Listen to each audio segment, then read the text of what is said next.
He's a perfect guy to take him out too. He took Ngannou out. Why would he not take Jake Paul out? And for him, he probably make more money fighting Jake Paul than he will fighting anybody else that he can fight right now. So why would he not do? I mean, not that he need the money right now anyway, but if he's gonna do something, if he want to get a good win to put him back on the scene, that's a perfect win. You get a lot of money doing it. I tell you what, I say to AJ, if this goes past 5 rounds, everybody's gonna be having a go at you because you can't go past 5 rounds with this kid. It has to go past 1 round or 2 rounds. Past beyond 4 or 5 rounds, people are gonna be doubting you as a fighter himself. Jake Paul cannot go 6 minutes with Anthony Joshua. It's just not gonna happen. You're talking about a man who starched Klitschko.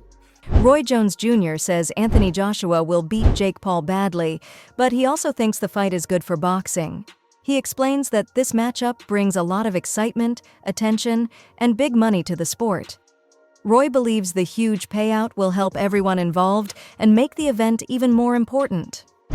I want to change subjects just a little bit here. And Anthony Joshua, there's rumours circulating he could be fighting Jake Paul next. 1, do you think it's good for boxing? And 2, do you think the fight will happen? I think it's great for boxing. I think the fight will happen. AJ is 1-0 against these guys that come in to these boxing careers late. So why not? He's a perfect guy to take him out too. He took Ngannou out. Why would he not take Jake Paul out? And for him, he probably make more money fighting Jake Paul than he will fighting anybody else that he can fight right now. So why would he not do? I mean, not that he need the money right now anyway, but if he's gonna do something, if you want to get a good win to put him back on the scene, that's a perfect win. You get a lot of money doing it. Derek Chisora sees the situation in a completely different way. For him, this fight is not about skill or legacy, it's purely business. He says fans shouldn't treat it like a life or death match because it's really just a big chance for everyone involved to make easy money. Chisora points out that Anthony Joshua, Eddie Hearn, Jake Paul, and the whole promotion team will earn huge amounts from this event. He believes critics aren't upset because the fight is bad, but because the people in it are making so much money. In his view, jealousy is the real reason behind most of the backlash, not concern for boxing traditions. When we look at AJ against Jake Paul, what sort of gulf do you expect to see? Listen, we are in the game of entertainment. Either we're entertainment in the ring or on the football pitch, it don't matter. It's called entertainment. People are going to buy tickets to go watch Jake Paul and Anthony Joshua fight. We're all entertainers, either way. So I'm happy. I'm so happy for AJ because he's doing this for himself. And you have to understand, you have to give so much respect to Jake Paul. Whatever he says, he makes it happen. Before he was like he wants to fight Anthony Joshua and people were laughing at him. And then suddenly it's happened and people are like, wow, what's going on here? So kudos to that kid, man. He's very good at promoting everything he does. Derek, do you reckon there's a bit of jealousy from other boxers and even like pundits flying around as well? Because even since it's been announced last night and today... I know the biggest jealousy pundit you guys have, and that is Simon Jordan. I'm telling you right now, Simon Jordan right now, he must be suffering inside and out right now because he knows Eddie's making money, Anthony Josh's making money. So he is dying right now, Simon Jordan. Look, Derek, and I know you say it's entertainment and there'll be a massive audience, but is there an element of danger as well? Look, AJ's a former world champion, and this is a guy, the best he's been in with is Tommy Fury. Listen, he don't really care. In the boxing ring, it's the only place you can murder somebody and not go to jail. So, kudos to that. So if he gets beaten up and something happens, it's part of the game. Well, I'm not sure that's a game that people will want to see, though. Is it a real fight, though?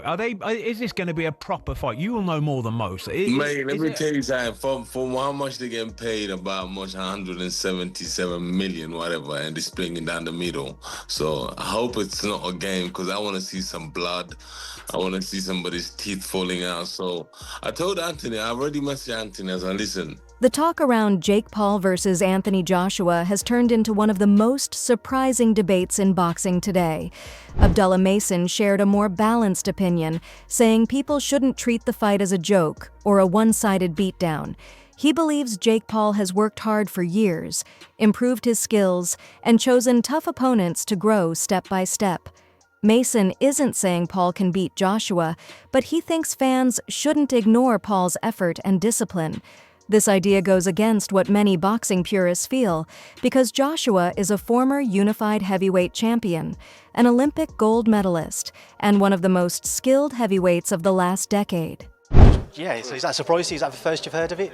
That's the first I've heard of it. That's surprising to me. Confirmed, 3 minute, eight rounds. 3 minute, 8 rounds. Yeah. Yeah. Just your take on it, just seeing Jake Paul and Anthony Joshua in a heavyweight fight. I mean, I guess they doing what's best for them, you know. So I feel like, you know, I don't got too much to say on it. I asked you before when Tank wasn't originally scheduled to face him if you'd watched it. You said you would, but is this more of a competitive challenge for Jake, do you see, because of a natural weight between them being a lot closer? Oh, this is definitely more of a competitive challenge for them. So I'm gonna probably... Legendary promoter Frank Warren agreed with this idea and said that no matter how much people complain, everyone will still end up watching the fight. He pointed out that even the loudest critics won't be able to stay away. Warren also mentioned that Jake Paul has been slowly raising the level of his opponents and facing tougher challenges each time. For him, this fight is not an insult to boxing, but a sign of how the sport is changing, mixing entertainment, worldwide attention, and big money with traditional matchups. His view shows that the boxing world no longer sees Jake Paul as an outsider, but as someone who is now part of the sport. Well, what I think is that people will buy it. They'll watch it, and Netflix have bought it, and they're expecting to get big numbers. They've had big numbers for his last 2 fights. He's a major attraction for whatever reason, but he's a licensed boxer. He trains, he works as a fighter. I'll take my hat off to him for all of that. He's not a heavyweight, and he's stepping in with, people have criticised some of his opponents in the past, but he's stepping up to the plate. Can't criticise this one, I suppose. He's gone from one extreme to the other. He's fighting a guy, two-time world champion, as somebody who's a natural heavyweight. I know there's a weight clause thing on there, but I don't think that will make a lot of difference to AJ. And he's also a gold medalist. I think it's he's a massive favourite, AJ, for this fight. He's getting very, very well paid for it. And people will buy it. You'll buy it because it's a road crash. He is a massive favourite. The bookies only have him at 1-10 and 1-4 to get the stoppage. Is that a bit mad to you? I mean, look, you've seen AJ. You see what he's done with Ngannou. Yeah, Ngannou and Jake Paul are two very... And Ngannou's a natural heavyweight. Yeah. I just thought those odds seemed a little bit, I suppose... skinny. Yeah. Yeah. Is it disrespectful to the integrity of boxing? No, because it's... Look, you're asking a question that you know the answer to, as does most people in the industry. So, it is what it is. It's a pure money-making venture with a guy that's AJ doesn't mean too much in America. Jake Paul does.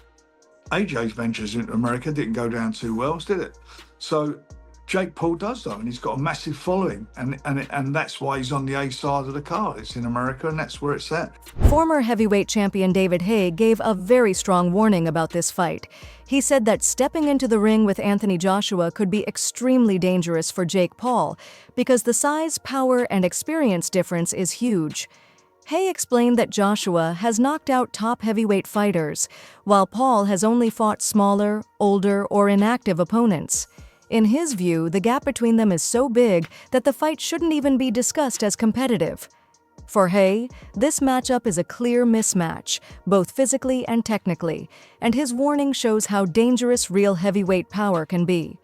Sure, Jake Paul is going to get in a ring in a boxing match, boxing gloves, to mix it with one of the most dangerous heavyweights on the planet, someone who is Olympic gold medalist, won the heavyweight championship twice. Although he lost his last fight against a very good Daniel Dubois, he's a top 10 heavyweight on the planet versus internet sensation, someone who's a latecomer to boxing and has boxed at a very moderate level. I'm talking domestic level, and he lost to Tommy Fury, for instance. And Tommy Fury, who he lost to, versus Anthony Joshua, they're two completely different sports. So I commend Jake Paul for putting himself in harm's way, because boxing is a dangerous game. People have died in the ring. People have been seriously injured, maimed. And he believes in himself enough to do it on a massive scale, because it's not about the money. He's got enough money. This is him wanting to push the boundaries of reality. He's manifested an amazing life for himself. He's a superstar, and I think he wants to try and do the unthinkable. He wants to. It's an insane challenge he's put himself up for, but you've got to give him credit. You say an insane challenge. You've described it before as Jake Paul being a cat versus Anthony Joshua's lion. Yeah. I mean, they're not equally matched on any sense, are they? There's not one element of their boxing skill set that Jake Paul can come 15, 20% in regards to Anthony Joshua. He's a completely different specimen. Look, you'll see what it looks like when they stand next to each other.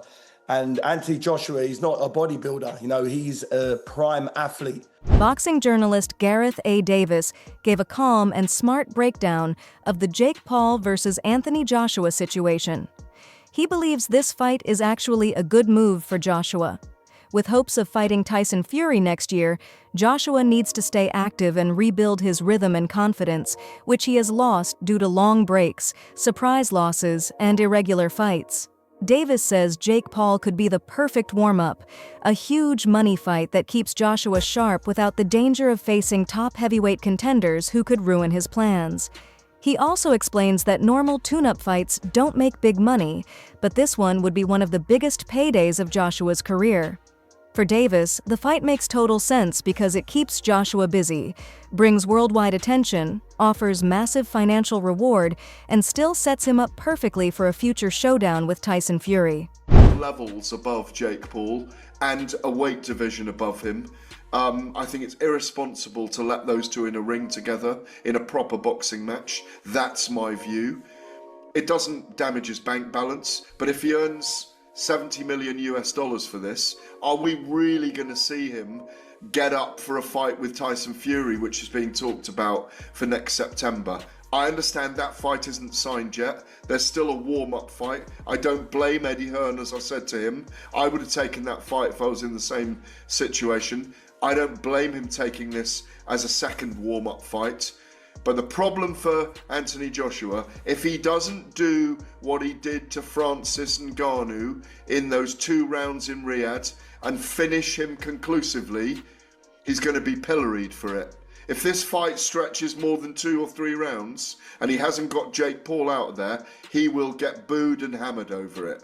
So there is pressure on him to go in there. And if he gets caught or clipped, which I've heard Frank Warren talking about that today, if he gets caught, the arena's going to erupt if Jake Paul lands a punch, So it's a very peculiar matchup. Yes, it's one I'm going to watch and I'm going to go to. I'm in Miami this week anyway for BKB 48. Lucas Browns fighting Gustavo Trujillo with the bare fists for the heavyweight title in BKB. Where's the press conference on Friday? In Miami for Jake Paul and Anthony Joshua. They say the Lord works in mysterious ways. I'm over there, so it's a very weird one, but this is where we are. Jake Paul's unique. I'm interested in your take on it, Chris. Yeah, I would start with the Jake Paul side of it. I give Jake Paul enormous credit for this. Trainer and boxing personality Tunde Ajayi defended Anthony Joshua against people criticizing him for considering a fight with Jake Paul. He questioned why some fans attack Joshua no matter what he does, whether he faces top fighters or chooses a big money opportunity. Ajayi said boxing is full of contradictions. Fans want big fights, excitement, knockouts, and consistency, but then complain when fighters take chances that offer all of that. He believes the criticism toward Joshua is unfair and based more on feelings than logic. Ajayi also said there is nothing wrong with the matchup from a business point of view because it brings attention, money, and new audiences into the sport, which helps boxing grow. You can stop Ngannou in 2 like that, but you can't stop Jake in 2. Has he got a short amount of time to get this job done? This fight is not going on his record, right? I believe it will. This fight is going on his actual record. I mean, some details are still unconfirmed, but I believe this is not an exhibition, this is a fight. Well, listen, WWE is not real. And if we are to be, sensible about this whole thing, Jake Paul cannot go 6 minutes with Anthony Joshua. It's just not going to happen. You're talking about a man who starched Klitschko. Come on. It's like, this is AJ we're talking about. As far as I'm concerned, AJ can walk in there with one leg and one arm and still win the fight. I'm not going to be led to believe that Jake Paul has a chance against Anthony Joshua. Although he is improved as a fighter, he cannot be looked on as just a gimmick fighter. Now, he's actually got boxing skills and he's done very well thus far. But I think Anthony Joshua is a step too far, and I'm not expecting that fight to go more than a couple of rounds. And if it does, I'll be very surprised. A big twist came when the idea of putting the fight on Netflix appeared. At first, Anthony Joshua denied it and said he couldn't fight on that platform, and many people thought the rumor was finished. But everything changed when the money offer became unbelievably huge. Joshua has dealt with long breaks, tough losses, and rebuilding stages, so a fight that brings massive money, worldwide exposure, and less risk than facing top fighters started to look very attractive. Slowly, what seemed impossible began to feel real, and now many people believe this fight could actually happen. The talk about Jake Paul versus Anthony Joshua isn't just about who is more skilled. It's also about what modern boxing values, what fans want, and how the sport is changing. Jake Paul brings a new audience that boxing hasn't seen in years, while Joshua brings credibility, legacy, and top-level athletic skill. Together, they create a big show that may not please traditional fans, but it definitely excites the mainstream audience. Eddie Hearn was hoping to get Joshua back in the ring against anybody in December just to knock off some of the ring rust. Although I don't think even Joshua and his team would have thought that easy fight would end up being Jake Paul, and none of them probably thought this easy fight would end up being potentially the biggest payday of his career to date. This is Netflix truly flexing their muscles. They've made money talk and walk, and have pushed through really the impossible. There would have had to be serious coin to have made this happen. Enough coin to seemingly make AJ be okay with being the B-side. This fight is being promoted as Jake versus Joshua. What world are we living in where Anthony Joshua is the promotional B-side to Jake Paul? And although you might think Jake Paul is mad for taking this fight, that's exactly what they want you to think. It doesn't matter the quality of the actual fight, they want to simply make the most viral pairing possible to have the best chance at selling you a fight. Tyson Paul wasn't much of a fight, but the virality made tens of millions of people tune in, and here we will see the exact same. Thanks for watching. Like, subscribe, and stay informed. Stay tuned for more updates, and let's keep our news accurate.